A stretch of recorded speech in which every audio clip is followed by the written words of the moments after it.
Hello friends, मेरे channel historical moment में आपका स्वागत है। आज का विषय है परिस्थिति चक्र क्या है। यह चित्रलेखा उपन्यास का 8वां पार्ट है जो भगवती चरण वर्मा द्वारा लिखित उनके सुप्रसिद्ध व्यक्तिवादी उपन्यास चित्रलेखा से लिया गया है।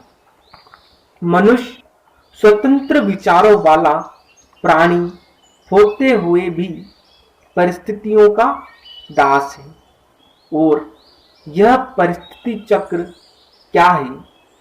पूर्व जन्म के कर्मों के फल का विधान है। मनुष्य की विजय वही संभव है जहां वह परिस्थितियों के चक्र में पड़कर उसी के साथ चक्कर न खाए, बल्कि अपने कर्तव्य का विचार रखते हुए उस पर विजय पाए।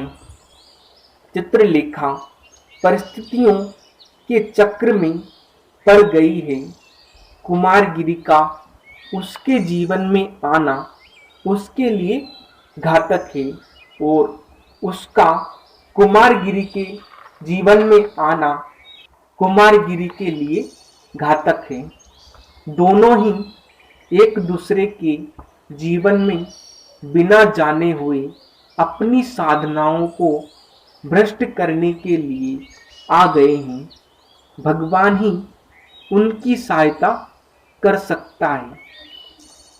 सम्राट चंद्रगुप्त की सभा में योगी कुमारगिरी की पराजय और चित्रलेखा की विजय हुई थी। योगी के अनुचित कार्य का दंड देने का भार चित्रलेखा पर रखा गया था और उसने अपना विजय मुकुट उतारकर योगी के सिर पर रख दिया था। चित्रलेखा की इस गतिविधि से बीजगुप्त आशंकित और आतंकित हो गया था।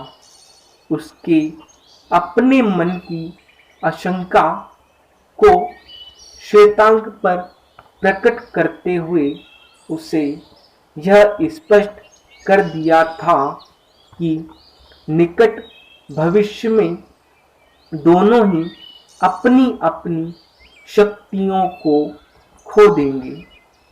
श्वेतांक द्वारा उसकी बात न समझ पाने पर वह श्वेतांक को समझाता हुआ कह रहा है। बीजगुप्त ने श्वेतांक से कहा कि यह सच है कि मनुष्य स्वतंत्र विचारों वाला प्राणी है, लेकिन स्वतंत्र विचार सामर्थ्य रखते हुए भी वह परिस्थितियों का दास है। परिस्थितियां उसे जैसा करने को प्रेरित करती है वह वैसा ही करने को विवश होता है। श्वेतांक, तुम जानना चाहोगे कि यह परिस्थिति चक्र क्या है? वस्तुतः प्रकृति चक्र पूर्व जन्मों के कर्मों का फल ही है।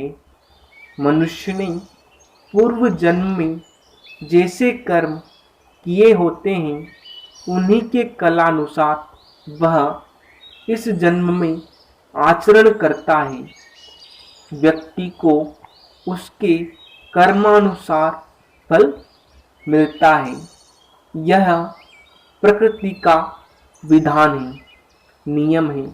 इसी परिस्थिति चक्र में पड़ने के बाद भी मनुष्य की विजय या सफलता इसी में है कि वह परिस्थितियों के साथ साथ चक्कर न खाए, बल्कि अपने कर्तव्य अकर्तव्य का विचार रखते हुए उस पर विजय पाने का प्रयास करें, उससे निकलने के लिए संघर्ष करें।